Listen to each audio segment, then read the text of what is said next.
வணக்கம். நெருப்பு தமிழன். தல பொங்கல். ஒரு விடாமுயற்சி பொங்கல்.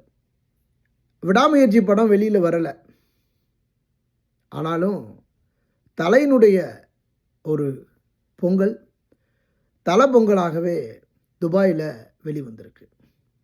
15 வருடமாக கார் பந்தயத்தில் கலந்து கொண்டு பல்வேறு விதமான புரட்சி பயிற்சியை மேற்கொண்ட தல அஜித் அவர்களுக்கு இந்த முறை 3வது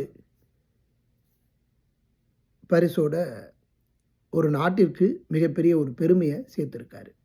படம் தான் வெளியில் வரல அப்படின்னாலும் அவர் தல பொங்கல் தான் எப்பவும் தலையாக நிற்கும் அப்படிங்கிறத இந்த முறை தன்னுடைய கார் பந்தயத்தில் வெற்றி பெற்றும் காட்டியிருக்கிறாரு.